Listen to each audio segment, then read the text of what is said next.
અગત્યનો એમસીક્યુ આપણે જોવા જઈએ છીએ. P of A જેમ P of A બાર 4 જેમ 5 તો P of A બરાબર ખાલી જગ્યા. સૌપ્રથમ આ બંનેનો સરવાળો કરવાનો. 4 ને 5 9.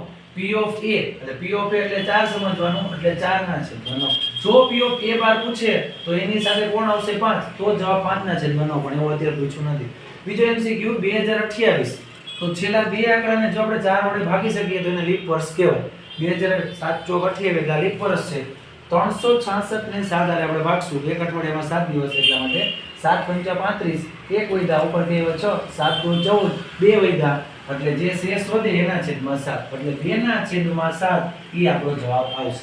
ક્લિયર છે? ત્રીજો P of A 3 ના છેદમાં 5 તો P of A બાર શોધો. તો આપણી પાસે એક સૂત્ર છે P of A plus P of A બાર બરાબર 1 એટલે કે 3 ના છેદમાં 5 plus P of A બાર બરાબર 1 તો P of A ની ન્યા રહેશે બરાબર 1 માઈનસ 3 ના છેદમાં 5 આ બાજુ કેવા થઈ જાય માઈનસ અને હવે લસા લેવાનો છે બીજું કાઈ નથી 5 1 5 5 માંથી 3 જાય તો 2 2 ના છેદમાં 5 ફરી એક વખત 5 1 5 5 માંથી 3 જાય તો 2 ના છેદમાં 5 એટલે આનો જવાબ આવશે 2 ના છેદમાં 5. ચોથો સત્ય ઘટનાની સંભાવના. હંમેશા કોઈ પણ જે સત્ય ઘટના છે સનાતન સત્ય એની સંભાવના હંમેશા 1 આવશે અને જો અસત્ય ઘટના હોય તેની સંભાવના 0 આવે. 80 ગુણમાંથી આર્યન ને 70 ગુણ મળે તેની સંભાવના 80 માંથી 70 ગુણ મળી શકે એટલે સત્ય ઘટના છે એટલે કે 1 ઉપર 1 આવશે.